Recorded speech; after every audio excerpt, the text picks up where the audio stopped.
All right, welcome back in today's Spotlight. Head of the Tobago Business Chamber, Martin George, to talk to us about the extension to the state of emergency that was debated and passed in the Parliament last night. Good morning to you, Mr. George. Hi, good morning to you, Natalie, and good morning to all your viewers on TTT. Now, one of the arguments we've always heard is that the Tobago economy is quite different from the Trinidad economy, and Tobago is largely tourism driven. So what does this mean for the Tobago economy, this extension to the state of emergency? Now, Natalie, while as a business chamber, we understand the arguments which have been advanced by the government as the basis or rationale for the state of emergency being extended, we, of course, have to be concerned in the circumstances of Tobago's economy being, as you say, tourism-based. The fact that if you think of it logically, any tourist, any visitor, any person, say for instance in Italy, Germany, London, wherever, who is planning a family vacation, you're looking at the world map of all the choices, all the places you can go.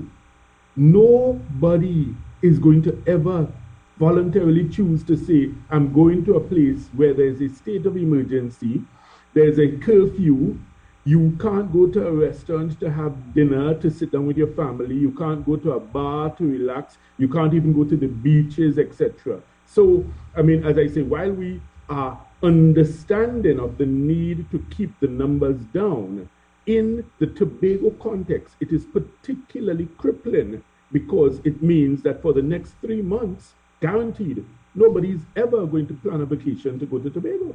That's the simple thing. So whether borders are open or not, it makes absolutely no difference because the fact of there being a state of emergency, you have countries that issue advisories once there's a state of emergency in a nation. So therefore, all those things work against us in a very negative way. And the knock-on effect you've seen, Coco Reef has shuttered their doors. You saw Le Grand Corlan and the other hotel owned by Mr. Galbransing, they both have indicated that they're not able to function. You've had other smaller operators who have had to fold, so therefore it is really something that has had a devastating effect. And of course, this is part of the fallout from the pandemic generally. So, you can't point fingers or blame, leadership for it because worldwide people are suffering the effects of the pandemic.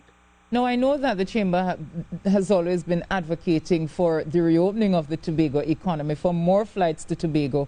We are seeing the airlines returning to Trinidad and Tobago. But as you said, if the airlines even return, we don't have enough flights between Trinidad and Tobago. We still have most of the recreational activities, tourism, hospitality, beverages sectors closed. What's really the point? But more importantly, what does this mean for even the short to medium term for Tobago? Are we going to be seeing more businesses closing their doors?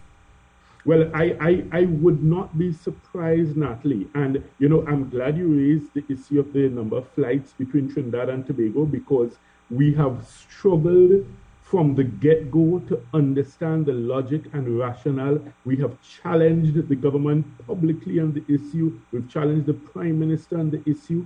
No one can provide us any sensible, logical reason for there only being 3 flights between Trinidad and Tobago per day. It makes absolutely no sense. They've tried to suggest that, well, it's to keep down the numbers of persons traveling between Trinidad and Tobago. That's poppycock and rubbish because you have the boat traveling every day with a capacity of 800 people. So all you are doing is inconveniencing the persons who genuinely need to travel quickly, either for an emergency. You might have a parent in Tobago who has a sick child, who has to come down for treatment. You may have a pregnant mother who needs to be rushed to the Mount Hope Maternity Hospital because, she may not have all the available services in Tobago. These are the persons who are really inconvenienced by you only having 3 flights per day. And then when you have those 3 flights, remember, your priority for emergency personnel, all the THA officials, they roll up there with their entourages, any government minister traveling, with their parties, they take priority. So they just roll up to the counter, they get on the flights, and it's the ordinary citizens, the persons who may have to go for business reasons. Remember, you always have people from TNTech, TSTT, all these people have to travel between Trinidad and Tobago, sometimes for emergency, to fix something, to install something, that kind of thing. So the 3 flights per day, it does not work. You need to have much greater capacity in terms of the numbers of flights. And I'm saying still have half capacity in terms of the passengers on each flight. I have no problem with that for the social distancing. But there's no logic whatsoever for not bringing back the full complement of flights. And you know, Mr. George, I'm sitting here and I'm going through my mind thinking about this entire scenario, especially as we said, Tobago is kind of unique when it comes on to everything. But, you know, when we look at it with the state of emergency in place and thinking of the next 3 months, what that will look like, I'm trying to figure out what really is going to happen, not only in terms of, you know, the business sector, not only in terms of tourism, but just on a whole where, you know, Tobago is concerned. Because if you have that state of emergency in place, it's more than likely that we may not see the reopening of a lot of sectors, or at least the ones that are still closed, for the next 3 months. But we're talking about an election that is supposed to be happening sometime soon. So how do we marry those two things, having a state of emergency in place and an election that is supposed to be coming up just based on rough calculations by, let's say, January? Yes. Well, I mean, the point is, Natalie, actually, I mean, from a business perspective, the elections are not even a factor that we need to consider, because at the end of the day, the politicians, they will carry on with their electoral campaigns, whether by social media or whatever means necessary, and the elections can be held. That's not a concern. The concern really is the survivability of the business sector, the persons who are employed in these industries. Right? We've seen so many persons laid off from the hotels, from the guest houses, from the villas, and even the little domestic tourism that they used to rely on of Trinidadians coming to Tobago for vacation, that has gone away totally. Because with the beaches closed, all your public spaces, for instance, you can't go on a rainforest tour, you can't, you know, you don't to go up Fort George, you can't go to a river or anything of the sort. With all these things closed, you can't take your family out to dinner, you know, to sit down and dine, you can't go to a bar. All these things being closed, nobody is even coming across from Trinidad to say that they're going to Tobago for a vacation. So it is really, really a critical scenario in that respect. And that's why we have said, listen, while we understand the need for certain measures, we have urged the government to be more proactive and to, you know, be more creative in thinking outside the box. So, okay, yes, you want to extend the state of emergency. Yes, you want to keep the curfew. We have said, listen, why not have the curfew run up until midnight? So therefore, you allow the opportunity, right? And I mean, I've seen even the Trinidad Chamber has, you know, joined in that call, saying, look, for persons who may need to work, you know, later or whatever, at least it gives that flexibility. Then we've suggested that, look, the government can look at maybe piecemeal legislation to deal with certain sectors. So say, for instance, you can say, let's reopen our restaurants, but all restaurant employees must be fully vaccinated, all patrons must be fully vaccinated, all service providers must be fully vaccinated. So at least you can have restaurants reopening their doors, and, you know, of course, if they have to stop by midnight, then by 11 o'clock, they start looking to, you know, wind down things. But at least you allow people to breathe a bit, allow that opportunity. You could do the same thing with your bars. Just simply pass the legislation. It's not difficult to do. There are other places that have done so, right? Italy has done so. France has done so. France said, listen, you want to go to a restaurant? Sure. You must be fully vaccinated. The workers must be fully vaccinated. And there was a mass rush of persons to go out and get vaccinated as a result. So I'm saying, look, we support the idea that, yes, we have to have these measures in place, but let's not just be, you know, let's not just have tunnel vision. Let's think Well, you know, Mr. George, creatively while I hear that of suggestion expanding the economy. well, I hear that suggestion of, you know, a later curfew, I think it would defeat the purpose of the arguments that we heard from the government in the parliament yesterday, that what it is trying to do is to limit people mingling and congregating. And while you know you have an economy to run and therefore you allow the daytime hours up so that, you know, people can go out to their jobs and stuff, the reality is that if you are to do this, what is the purpose of a state of emergency with curfew hours from 12 to 5 then? What purpose would that serve? The average person, most people would be inside by 12. Well, the point is, Natalee, listen, separate and apart from the fact of you want to limit people mingling, you also have to think in terms of, okay, what is my ultimate objective? All right? You know, it's like the goose that laid the golden egg. All right? You want to get out all the eggs. What do? Do you kill the goose in the process? And that's what I'm saying. So let's try to find creative ways of balancing the scales. So yes, we understand the need to limit the movement of people, but let's still also try to find ways to allow the economy some breathing room. Because, Natalee, the entire nation is tense. Everybody's suffering COVID fatigue. Everybody's under stress from the limitation of movement, the limitation of social activity, etc. Everybody's basically just waiting to exhale.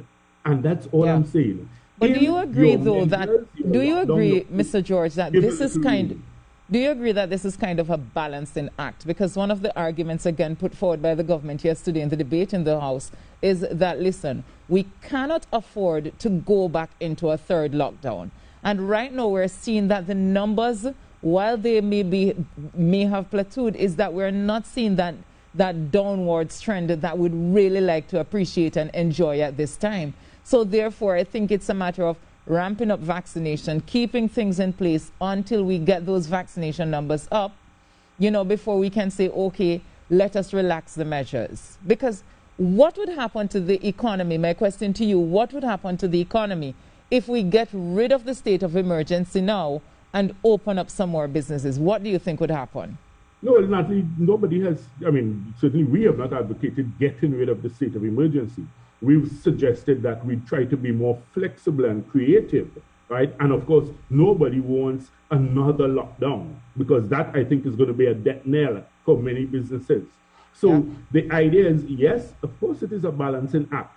But what we are saying from a business perspective, we are not seeing that attempt to tip the scales even the slightest bit in favor of trying to allow businesses to reopen or to be able to get some breathing room. And that's what we're saying. We're saying that, look, we understand your balancing act that needs to be done, but we are not seeing where, from a business perspective, and particularly from a Tobago perspective, Natalee, remember we're focusing on Tobago, particularly with a tourism-driven economy. We are not seeing where the government is making that effort to at least be creative in allowing some relief and some. But we have seen, I don't know if you've seen it, but I'm almost positive that I saw a policy position come out from the Ministry of Tourism and is Tourism and the Arts. Ministry of Tourism has put Culture and the Arts, put out a documentation, you know, to look at what it will look like when they reopen, to ensure that they have things in place that, you know, the hoteliers are up to, you know, standard. I know that there is a travel stamp that they can have for the hotels and those in that sector. But so I'm saying that I have seen some kind of movement in ensuring that one of the things that the business community have advocated for, which is, you know, what it will look like when we reopen.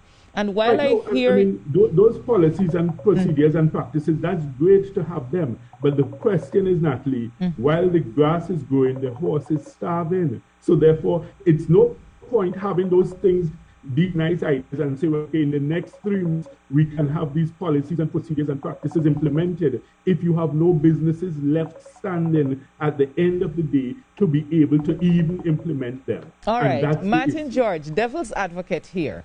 We have an uptick in cases in Tobago, and we have a very low vaccination uptake. So with that scenario in mind, Would it be prudent at this time to reopen other sectors in Tobago? Well, Natalee, let's understand what we're suggesting.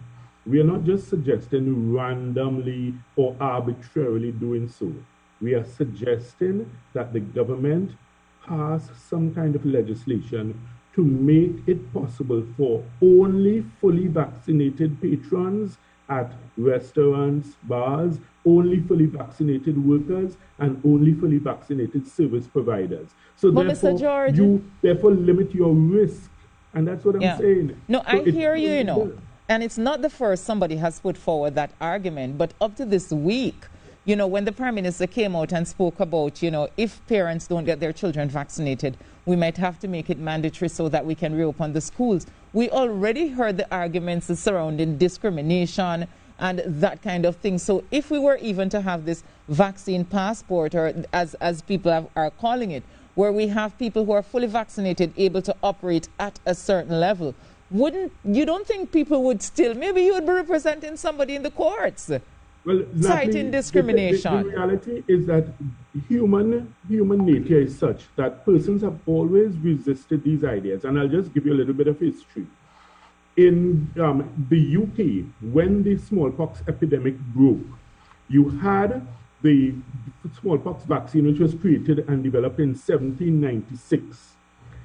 It took several decades for the population in the UK to actually begin to accept the idea of taking the vaccine, even though people were dying by the thousands and hundreds of thousands all across the world from smallpox.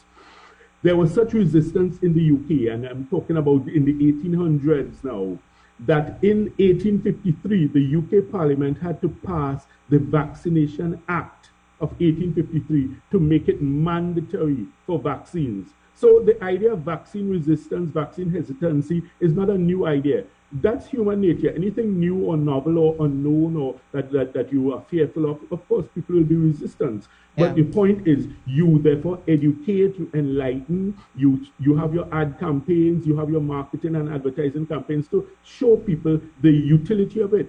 And the point is, if you are not able to motivate to vaccinate, then it comes a point where you have to legislate to vaccinate. And that's all we're telling the government. All right, Mr. George, we do have to leave it there, but thank you as usual for being with us here on the Now Morning Show. Thank you, Natalee. You're most welcome. Martin George, there, head of the Tobago Business Chamber, talking to us. And he's saying, use some piece of legislation and let's see if we can work out the Tobago scenario, because things in Tobago are so different. You're talking about an economy that's almost completely decimated because it's so tourism driven. You know? You know, a lot of people are missing the chance to really go and enjoy themselves in Tobago right now. So I hear what he's saying, but at the same time, the government has a responsibility. Yeah. Definitely. All right, you heard it. It's the Now Morning Show. We're going to take a break, but when we come back, of course, lots more in what? In store for us. In store, and Mark Anthony is here.